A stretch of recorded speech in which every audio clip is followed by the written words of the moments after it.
আসসালামু আলাইকুম রহমতুল্লাহ। আমিও আজকে আবার প্রবাসীদের নিয়ে কথা বলবো। তার কারণ আমি 1.5 বছর ধরে আসছি বাড়ির থেকে। 1.5 বছর চলে। নিজের আপন মানুষটাকে এত মনে করি, এত মনে ধরে, কি বলবো। মাঝে মাঝে মনে হয় আজকে যদি প্রবাস থেকে ক্যান্সেলে যাইতে পারতাম তাহলে নিজের জীবনটা শান্তিতে দিতে পারতাম। তার কারণ কিছু জন্য জানেন, যখন অনেক কষ্ট লাগে তখন আসলে কাউকে বোঝাইতে পারি না। একটা প্রবাসীর যে কী কষ্ট, একটা পরিবার থেকে দূরে থাকা যে কত কষ্টের, তা একটা প্রবাসী জানে। তার কারণ দেখেন, আমাদের যারা পরিবারের লোকজন আছে, নিজের আপন মানুষটাকে যখন কষ্ট দেওয়া শুরু করে তখন আসলেও নিজের কাছে মনে হয় কি জানেন, আমি একটা প্রবাসী না।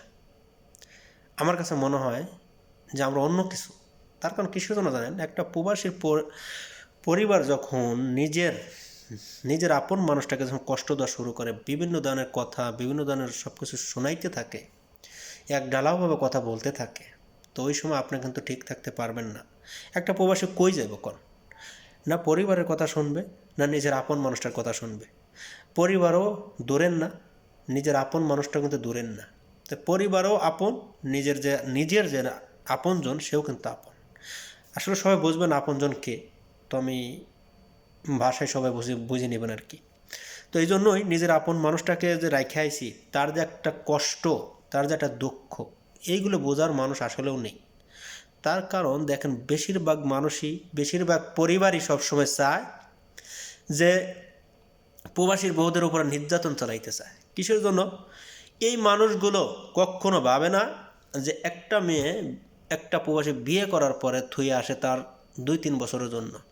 আসলে মেয়েটার যে কি কষ্ট হয়তো পরিবারের মানুষগুলো বোঝে না।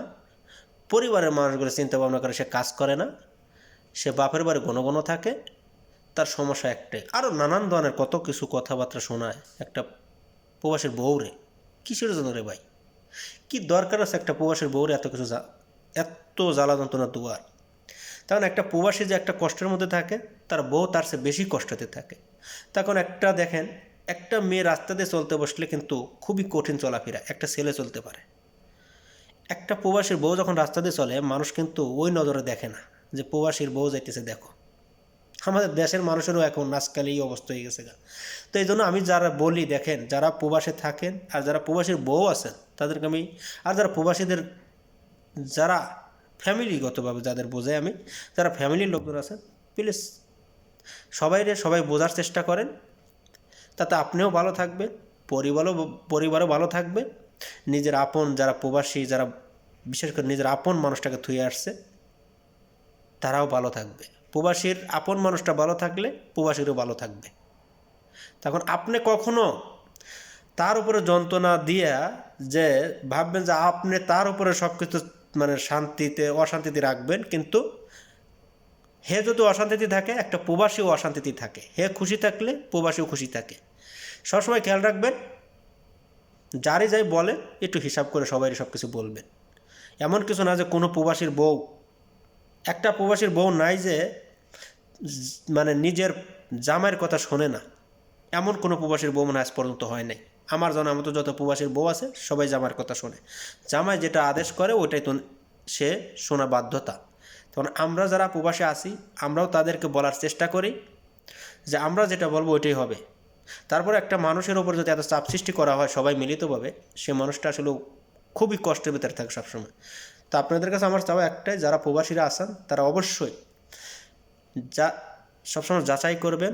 যাচাই করার পরে নিজের আপন মানুষটাকে কষ্ট দিবেন। কখনো না যাচাই বাছাই করে কাউকে কখনো কষ্ট দিবেন না। সবাই ভালো থাকবেন। আল্লাহ হাফেজ।